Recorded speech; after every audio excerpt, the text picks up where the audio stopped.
All right, let's dive in. We got some folks here and we've got a bunch of questions to get started on. As a reminder, Kara and Nick are both ex-Amazon vendor managers, now working together at Flying Tiger Partners to help brands with everything from AVN to more tactical ongoing problems. Thank you again for joining us this week, Kara and Nick. I want to get us started by getting us back to a topic that I think is near and dear to your hearts, the retail formula. When we presented earlier this year, or when you presented earlier this year, you hammered on the retail formula as being extremely important to the success as a mechanism for brands, mostly in a WBR to AVN setting. But I'm really curious to hear a little bit more from you about the relationship between, or the trade-off between profitability and sales growth in the retail formula, and especially as it pertains to AVN, because I think we'd all love to grow really fast, really profitably. And I think we also know that in most situations, you're kind of forced to pick one or the other because Mhm. anytime there's profit, investors look at you and say, well, isn't that money that could have spun the growth engine faster or vice versa? So, Mhm. from your perspective, Kara and Nick, at what point does poor profitability override sales velocity in Amazon's retail formula? And at one point should people who are growing fast start to think about PPM? Oh, I mean, Nick will probably agree, but like you should be thinking about net PPM on a weekly basis.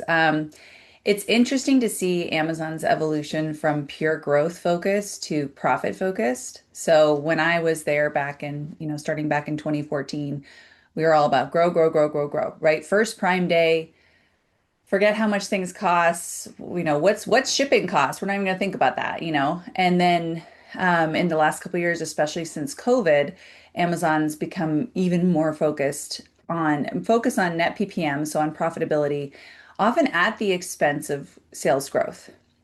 I was just having this conversation with one of my clients who's going through a bit of a hairy AVN right now, where they have a big growth ambition, like multipliers, right? A growth ambition. Amazon's like, that's great. We want to focus on net PPM. And if you think about it, Amazon's retail formula, for those who aren't familiar, are where you can basically quantify the impact of glance views, conversion rate, and in-stock rate on your unit sales. So very simply, it's the number of glance views multiplied by your conversion rate multiplied by your in-stock rate equals your units. But there's a kind of secret layer to this formula that is profitability. And the reason you need to be aware of it and focus on it is because if you're getting to a realm that's CP negative or contribution profit negative, or even just missing targets for Amazon, that can result in actions that the algorithm takes that will impact your sales growth. Everything from search suppression, forecast like PO shut off, even getting excluded from advertising placements. So Amazon has built in mechanisms to restrict growth when there's a risk that the profit will outweigh, the lack of profit will outweigh any kind of benefits from growth. Even if you listen to and I think I mentioned this in the last call, the supply chain operations team has a whole webinar where they talk about how the forecasting algorithm kind of chooses the forecast that it picks, right? Whether it's the P50, P60, P70, P90, part of the equation is the profitability. So if the item is less profitable, they will go towards a lower forecast because they know that Amazon will artificially restrict traffic. So you got to think about your own profit and P&L as a brand, but you also have to make sure you're paying attention to Amazon because all the growth in the world won't save you if your net PPM is going in the wrong direction. Thank you. That is super clear. I think that a lot of folks, maybe get focused on the retail formula, which doesn't explicitly say PPM in there, means sales go up. But I think you've got a great point that ultimately Amazon has built a lot of mechanisms to restrict growth when that growth isn't profitable. Really well put. Nick, anything to add before I keep us going? Nope, Kara nailed that one. I was trying to track down the file where we had our retail formula, but couldn't find it in time. To show it. Yeah. Gotcha.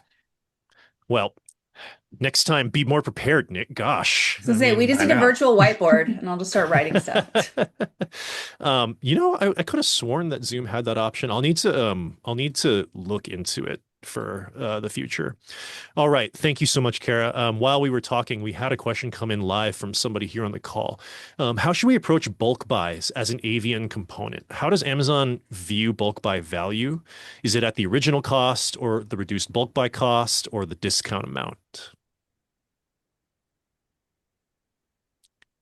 And you can see the So, full details in Q&A here. mm, Mhm. Kara, Chip, you've run some separate AVNs from me, so tell me if you've seen anything differently. I've not typically seen bulk buys used as a big lever in AVN because typically those will be like one-off things dependent on upcoming HVEs or inventory positions, or if you're just trying to close out your books for the year with a higher amount of sales. And those should all be negotiated pretty individually. Amazon's gonna be looking at specific ASINs, and you have to figure out how much margin you can afford to give up on that. It's certainly something to talk about during AVN. You say, hey, we might be looking into some bulk buys this year. We could offer this, but it's not going to be really your biggest lever from what I've seen. The way they'll look at the value of that is really just like the discount. Typically we'll see like 5 to 10%, depending on quantity, type of ASIN. They're going to be looking at that savings as the value that's been delivered. So 10% of X being the PCOGs for the quantity we're talking about. Yeah, I'll just chime And in. The list that, sorry, Nick, the list that we got recently from the VM, the bulk buy ask was like way down at the bottom, kind of like a maybe. They would much prefer a cost down than a bulk buy. mhm. That makes sense that they're ultimately going to they might use bulk buys as part of their ask, but they're always going to prioritize cost reductions or other margin improvements that are more systematic and programmatic. Perfect. Thank you. All right. We've got more coming in. I love it. And more attendees streaming in as well. Hi, everyone. Um, Someone is getting into AVN soon, and Amazon has already mentioned that if they don't provide more SOA, that they're going to suppress ASINs, excuse me, which they can't increase SOA on. But won't that affect them at the end of the day? Why would they suppress them?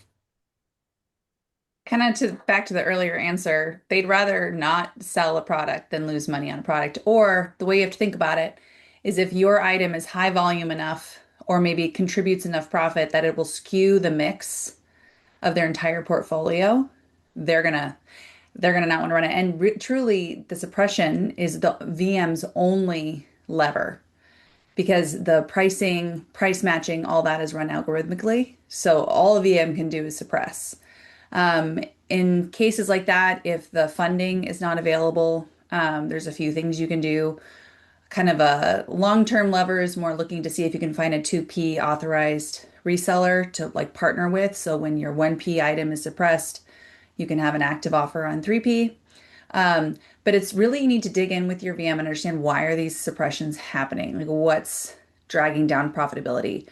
Most of the time, what we see is price matching due to channel conflict. Interestingly enough, I have a client who doesn't have a lot of channel hygiene issues, but there was a miscommunication between the former Amazon team that was managing the business and the VM where agreements to fund promotions were not getting put into place correctly. And not then the funds were not getting allocated correctly. So these items look super negative, but in truth, the brand was like, we're funding these. So you need to dig into the why, what's driving it down before you like just agree to any funding outright. Yeah, huge plus one to addressing the core issue. Kara mentioned a few, price matching, operational issues, et cetera, but really sometimes it is error. Yeah. And ASINs not getting loaded into the right co-op agreements and not being attributed properly, especially in net PPM calculations, is one of the absolute most common things that we see. Not to toot our own horn here, but we built a net PPM validation tool that basically calls this out for people. And all of the clients that we've had use it have found errors in Amazon's calculations, even when we're recalculating net PPM using Amazon's own data. And so it is a super common issue. Yeah, because Um, Amazon won't do that work. no. And yeah, there's just being diligent about your data, knowing what's going on in the marketplace. These are all huge because you might have the price coming down, but you got to figure, is that price match valid? I was just Mhm. having this issue with a client where their scraper tool was not mapped properly. So they were picking up an offer for a completely different brand's product at Home Depot and applying that to the client's product, just killing their net PPM despite their great channel hygiene. But if you can highlight that to them too, you've done the work for them, and often they can get that turned around pretty quick. But it's part of the whole partnership with your AVS, especially. Yep. And that daily vigilance, daily walking your storefronts and walking your Mm-hmm. pages, and then looking at any net PPM trends on a weekly basis, like we've spoken about with the WBRs in the past. Yep. Last thing I'll say here is to getting back to the original question and the spirit of it, doesn't won't this affect Amazon at the end of the day? Why would they suppress these products? I cannot emphasize enough that Amazon views you as one uh, input to a portfolio in their category. They don't really care about your business individually for its own sake. Nobody at Amazon is gold that way anymore. Instead, they need to drive overall growth for their category or subcategory or overall goal improvements or metric improvements. And you are one of 500 to 1,000 possible levers that go into that. If you're a huge conglomerate, you're a bigger lever, but you're still just one. And Amazon is very willing to be extremely aggressive when it comes to putting up a wall and saying we are no longer going to sell that product if it means that it's not strategically beneficial to us, or if it's not profitable for us, or frankly, if we just don't like you very much because you're being kind of a jerk. All Yeah. of these things will absolutely stop them from selling your product. And I've seen vendors get timed out for months, if not over a year, for reasons like this.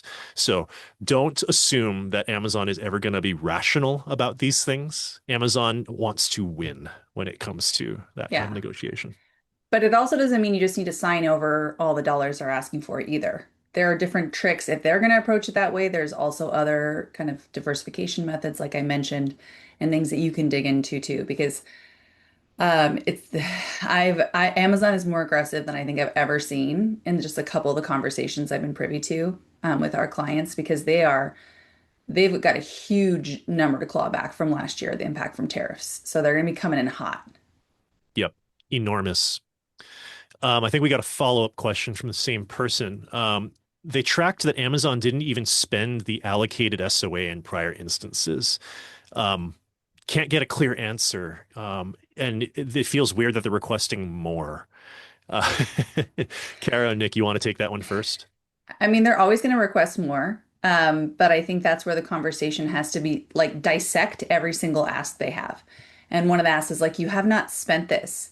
Now, here's the thing. Have they not, with spending, say if it's like marketing accrual, you may not have told them to spend it on an event or an activity, but they have still deducted it and they will continue to deduct it until the end of the year.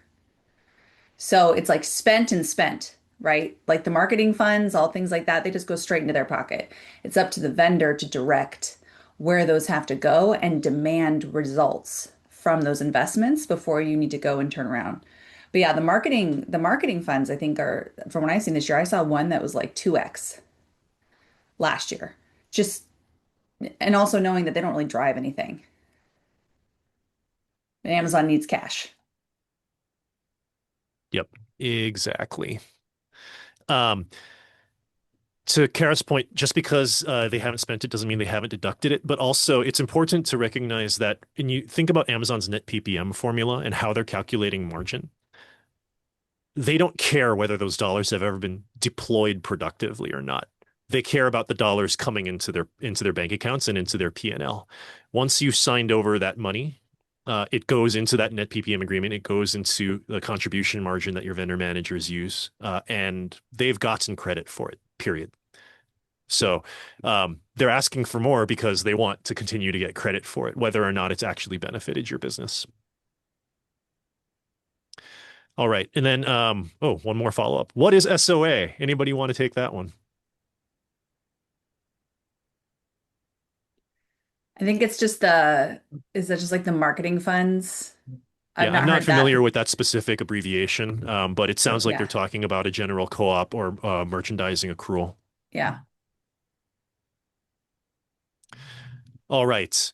One more to answer live here. We recently had an ASIN suppressed by quote unquote central. That's a fun one. Our VM Hmm. told us that when ASINs are suppressed this way, there's nothing we can do that they can do, and that we may need to accept that the ASINs are dead. What does that mean?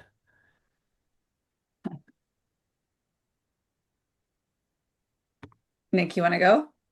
Yeah, I mean, the first thing I'd be thinking to ask them what details they can provide. Why was it suppressed? Sometimes when there's like some serious catalog defects and they're recurrent, an ASIN will just be basically tombstoned. It's just that it's dead, retired like a star player's football jersey. They're never putting that back on.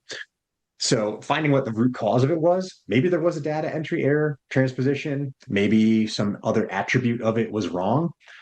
Figure out if you can just recreate this ASIN. You might even need a new G10 if it's really that bad, but bring it back without having those flaws. But if they're not going to even point you in the general direction of what was wrong, that would be something to consider escalating. But this is also a pick your battles thing. If this is a tail end ASIN that's not really contributing a ton to your overall sales, maybe just try and recreate it. If this is one of your flagship products, that would definitely be the time to escalate that and find out more. Because that would also mean the rest of your business might be at risk of the same outage.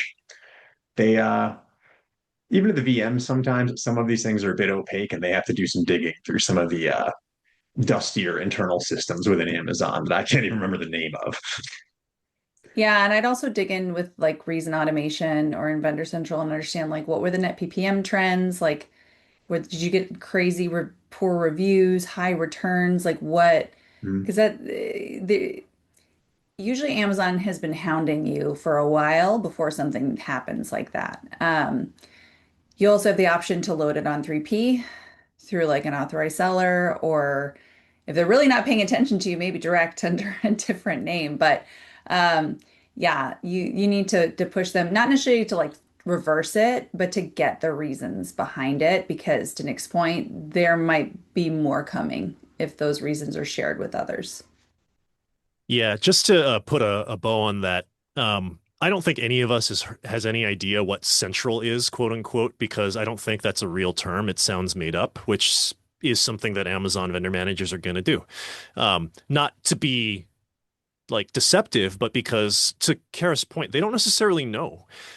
They're talking about a system or a tool or a group that they don't necessarily understand. They were just told by somebody else, probably a dev, that said like, "Oh, that ASIN got like shut down by some central business unit or blah blah blah blah blah," and they're trying to basically pass on that message, probably imperfectly. There's a number of reasons why that might occur systematically by some central organizing team, but we can't ultimately bridge that for you. It's going to be any of the things that Kara and Nick just suggested.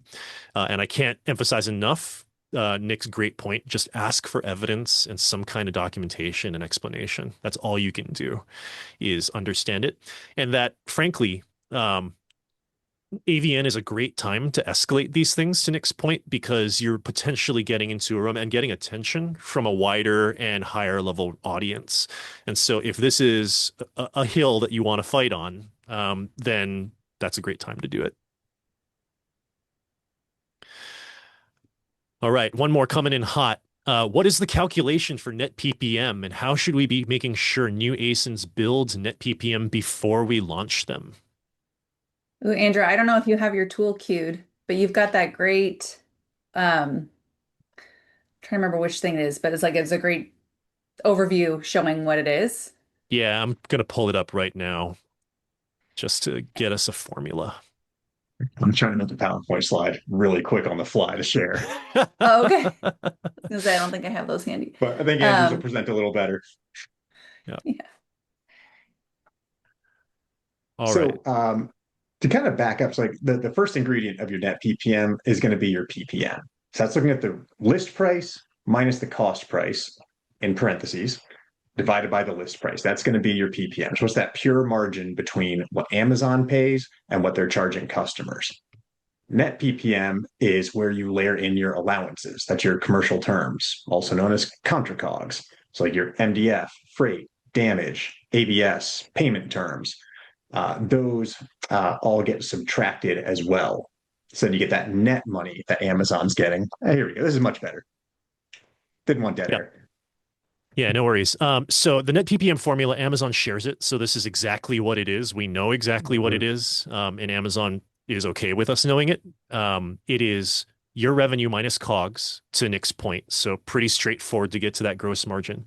Then you're adding in contra COGS. That is all of your co-op investments, whether that is accruals like freight allowance, damage allowance, co-op, etc. But it also includes any other promotional funding. So instant rebates, VPC funding, deals, straight payments, etc. Anything else minus sales discount, which is any price reduction passed to the customer. Now, if you're funding a price promotion, contra COGS and sales discount usually net out so that, you're saying, I want a lower price by $3 per unit for customers. Here, Amazon, here's $3 per unit. So that's not actually negatively impacting your PPM. And then all of that divided by shipped revenue. So you can see that the goal is for net PPM to be a formula that looks at, not to overuse their own terminology, but the purest view of your margin with the main components.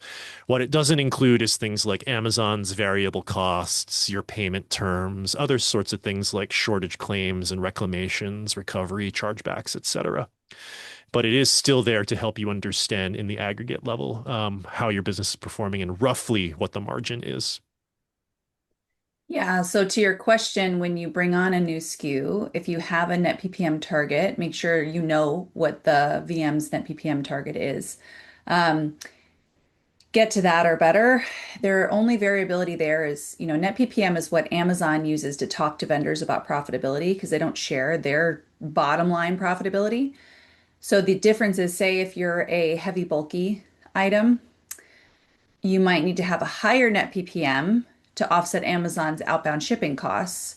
But if you say, hey, I'm bringing this product and we expect to do like 60% direct fulfillment, which means we'll offset your shipping cost, which you can kind of estimate in the FBA shipment calculator. Amazon says it's not the same, but close enough, right? So you might be able to get away with like showing maybe an equal net PPM, but it's actually going to be improved to Amazon because you're offsetting their outbound shipping load with DF.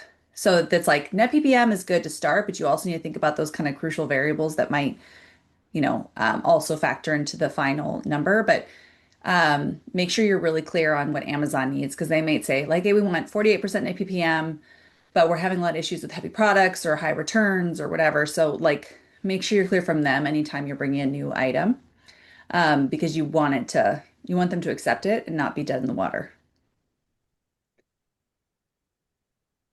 Great call out. Taking a bunch of notes because I'm learning as we talk here. Um, I the mean, I can main expand things. on that too. Please go ahead, Nick. So, so it's kind of more of a philosophical view for how your vendor manager and their leaders look at this. As Kara said, it's the purest view of profitability, which, like Andrew said earlier, and it's what they can control as the retail team. The other reason they don't share their true profitability is once it get past net PPM, it's really out of the retail team's hands. If labor costs at the fulfillment centers have increased, that hurts the profitability, and the vendor manager has nothing to do to that with that. So they're going to negotiate based on net PPM, but they're also still held to those secret profitability numbers. And that's why you'll sometimes see your outliers get suppressed, even if you're hitting your net PPM targets. The true profitability on something that, another one that, aside from heavy bulky, is very low ASP items, because the way costs are allocated, if it's 50 cents every time that somebody touches it in the fulfillment center, much bigger impact on a $4 package of plastic picnic forks than, this pair of AirPods. Yep. So you can get to being truly unprofitable even with the right net PPM sometimes on those edge cases. Yep. Finally, it's pretty basic, but when you're doing item setup, make sure that you're checking all the boxes and setting that item up as correctly with as much catalog data as possible, and that it's all accurate, so that your ASIN flows into the right co-op agreements, and therefore Amazon systems actually attribute your co-op correctly. That is it might seem basic, but that is a very common source of PPM issues, especially with net new selection, is that something about the setup went wrong. It got loaded into the wrong subcategory and therefore with the wrong accrual agreement, and therefore it looks systematically less profitable than your peer selection, and Amazon system never orders it. And you don't figure that out until 3 months later when you're noticing, wow, we're aged on that entire initial purchase order. We've never seen another one. We've never sold a unit. Why? Oh, because Amazon's not actually pushing for it because it looks unprofitable. All right. Comprehensive answer. And then we've got a more complex one with a follow-up. So I'm going to try to read this one live. If this was your question, I apologize in advance if I'm butchering this, but feel free to chime back in. Uh, what happens when we have a poor margin on based on their new net PPM forecast? So unless we make a sale on last year, they have focused aggressively on glance views on a 3,000 SKU catalog.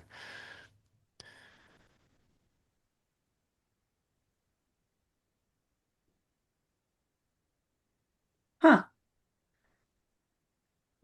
What category is this?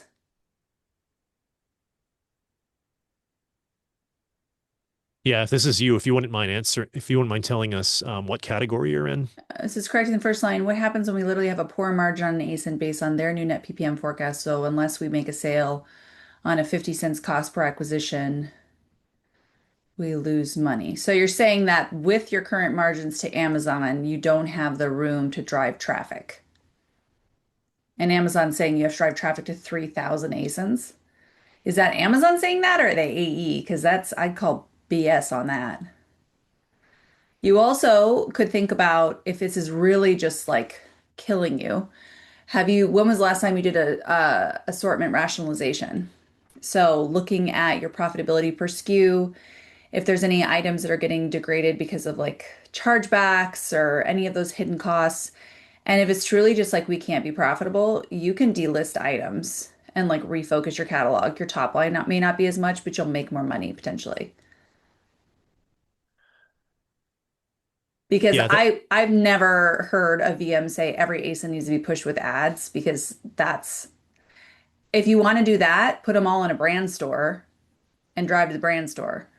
I think maybe because it is such a long tail business, Amazon needs every ASIN to contribute, but then just delist the ones that aren't if you can. Um, you can also look at Mhm. alternative forms of traffic, which can be more cost effective, like affiliates, where you pay a percentage, right? Which if you can afford that hit or miss, or do you have a social account? Are you spinning up organic posting? Like, because especially TikTok, you see a really strong halo to Amazon.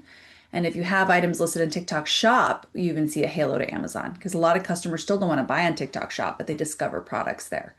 So that's a way to also diversify without just paying for every single customer acquired. I've had very good success with my clients who've implemented that strategy.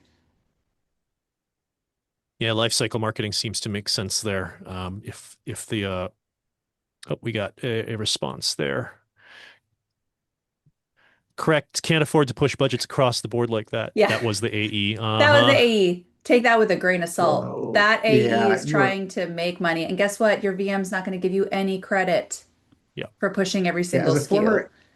as a former senior AE in Amazon ads, you are always free to ignore them.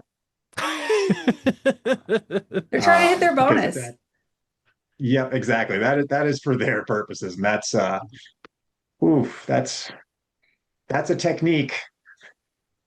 Definitely focus on your business's objectives. Your AE does not have their interests are not aligned with yours necessarily. They also don't really sound strategic at all. They're Wild. using like only one like hammer in their tool belt. And I, yeah, I would not. I would And try to get that AE to do work for you, get you insights, get you reasons why. Why does every ASIN have to get traffic? What's the mm, halo effect? What are other ways we can combine ASINs together and get traffic that way, like to a brand store? Like make them sell it to you because they're full of it. And they probably don't actually, a and lot of the AEs don't even understand retail. and you'd also be shocked how many, like just the miscommunications between the two. Amazon ads and Amazon retail are two completely separate organizations in practice as legal entities and culturally. So even your VM might not have like the greatest understanding of Amazon ads either. Just kind of view them as two distinct folks. The VM is the one who's going to have a much stronger impact on your actual Yeah. business. The AE's AE got can't do anything. quotas. Yeah. Yep. Just to say it out loud, I think this comes up in every office hours, but we need to say it every single time. Separate P&Ls for ads and retail. ad spend will never count to your PPM or your VM's goals, and that is absolutely leverage for you. If you are going to drive that conversation with your AE, make additional things on their side contingent on unlocking some retail goals or getting some help with your retail side, because your AE has variable comp tied to that. Mhm. Your VM does not. All right. Uh, Somebody submitted a question. You have an accrual that is X accrual co-op activity. Should we be getting anything in return for this? So there's a merch allocation, basically. So this is the one I'm thinking of. If it's at 10%, like that, usually it's 10%, 8 to 10% just says co-op. That's a slotting fee. That's like a shelving fee in Walmart. You're not going to get anything for that. It's one of the, if you're going to find a hill to die on, that's not the hill. Now, if they're saying, hey, we want a 3% accrual for marketing activities, that's one that you should have. A, don't agree to that. B, if you have agreed to it, then go and make them give you all the options of what that unlocks. Storefront placements, banners, shopping guides, anything like that, and then give you kind of results of that, even though they're not particularly effective and their reporting is not great. So we try to stay away from things like that as much as possible because if you have a dollar, it's going to go farther put into Amazon ads than Amazon marketing. Mhm. With actual results they can share with you and that you can analyze. Yeah. Yep. Speaking as a former head of marketing for a category who was responsible for designing and managing these merchandising packages, don't expect results. The goal is for them to be defensible reasons for you to give your stakeholders about why you had to write Amazon a bigger check and why they are now getting more money. That's all it is. If you're going into it with an ROI mentality, you will be eternally disappointed, and Amazon will get frustrated with you because they expect you to see around that and understand that what you're doing is getting your brand name into a bunch of places. And so the goal that I always encourage brands to take is accept that that is the reality, that this isn't an ROI pay for play or an ROI opportunity at all. Instead, think about where exposure is more valuable to your stakeholders and your brand. Within the options that Amazon presents. And so, it might be event sponsorship where you're going to appear on a certain storefront or an event page and inclusion in certain emails, et cetera. And none of those vehicles is going to drive more than, 10 to 20 to $30,000 of attributed sales at the absolute most. But if you have a stakeholder that really cares about seeing your brand's name next to certain other brand names or in a certain context or on Amazon's category page or on their Black Friday page, that is why you should make a choice for those things. Not because they're going to deliver more, but because there's some small incremental benefit to you. All right. What are the actual implications of listing on 3P and hybrid? Seems like doom and gloom from what we hear, aka Amazon would stop purchase orders. But what can they actually do or not do? So technically it goes against Amazon's terms of service to list as you, the brand, as a 3P seller. They'll find ways to block you or they'll turn off your POs. However, they cannot stop you from partnering with an authorized reseller or selling in any retailer channel you want. Amazon's basically an open channel, but as long as it's not you, there's not like it's you're selling under Pattern or Recom or one of those others, Front Row Group, then that is perfectly legitimate. I've seen Amazon try to pull some shenanigans like slowing orders into the warehouses and stuff, but that's in very kind of unique, contentious cases. Um, I honestly, I've now stood up three different hybrid strategies at three different organizations, had great success with it, and I highly recommend it. There are other approaches you can take once you kind of get that down long term. Um, but part of the way you don't want to piss off Amazon is like you can have a backup offer on all the items where you're just there in case there's an and-on quarter or suppression to make sure you have an offer. But 3P also offers you functionalities like you can bundle more than one of the same ASIN, which you can't do on vendor. You can give them like unique assortment. You can take items that Amazon 1P is deemed unprofitable and list it through 3P, which is more profitable to Amazon in general. So it's kind of like taking the approach where you don't want to piss off Amazon and screw up your business, but you do need to protect your business, and that's one way to do it. Yep. One thing to call out here is that this varies very significantly by region. And so what Kara's describing is specific to the US and maybe all of North America, Yeah. where Amazon is the most restrictive about 1P. If you are a 1P vendor in the US, you are extremely restricted from doing 3P, and Amazon is absolutely watching. And to Kara's point, 2P is your safe path. In Europe, Amazon 1P is much more open to the idea of you being hybrid and moving selection between the two. And they will actually encourage you to do that if it makes sense for their own business and P&L.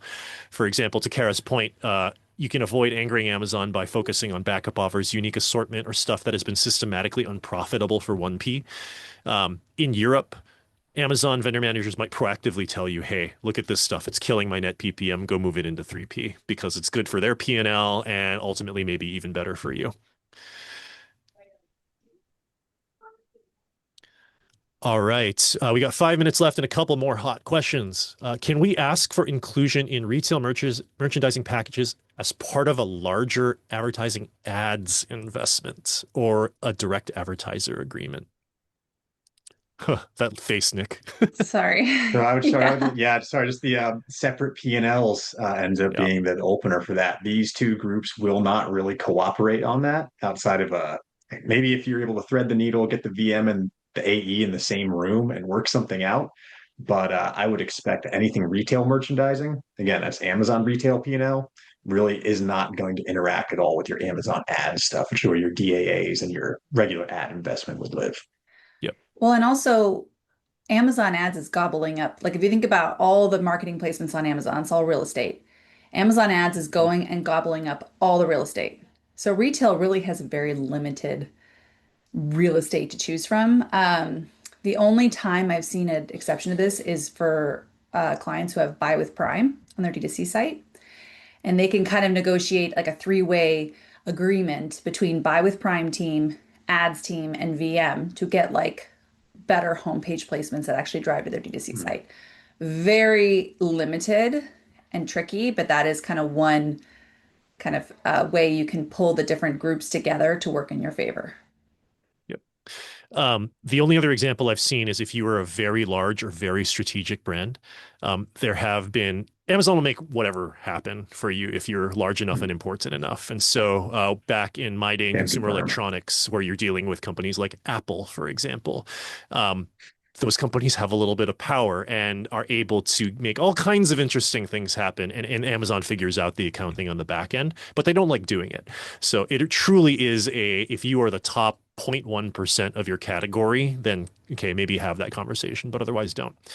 And last, I'd say, to our point about merchandising being kind of low ROI and uncertain ROI and hard to measure, I actually think that what you're asking for is maybe going in the opposite direction, where you're asking to take money that could be part of a well mechanized, well instrumented, measurable set of investments like Amazon ads and moving them into a less certain, lower ROI vehicle like merchandising. And in general, I just double click and make sure that you have a really specific defensible reason for doing that because you're going to make some trade-offs to do it. All right, we've got a couple more questions. And some stuff in chat as well. Oh, Kara, you've been answering it, so never mind. I will let that live on there. Multitasking. Better than I am at this. All right, so we'll answer one more question live. What strategy would you take if you have an item that has higher cost than ASP due to price matching to Walmart? First, I'd ask what's going on with Walmart. Um, I've had issues where teams internally don't talk to each other. And there's strategy, there's all this stuff that's like disconnected. Because if there's price matching, that's a you problem. Hate to say it. Or if you're a distributor of a brand, that's a distribution problem for the brand. Um, so it really needs to come down to the root cause. But for an item like that, I would delist that. I would look at a different way to approach that particular offer because if it's systemic and you have no control over why the matching's happening, that's not going to go well. Yep. And if you can't do that, then all of the other fun tricks like new ASIN slightly different SKU so that Amazon can't do an exact price match with Walmart, etc. These things do work. Amazon is getting smarter and smarter about finding comparables. But for example, if you create something that is truly slightly different and can't be a direct price match because there's a color variation or things like this, that is a ongoing defensible play. Yeah. All right. We are at time, everyone. That was our last question.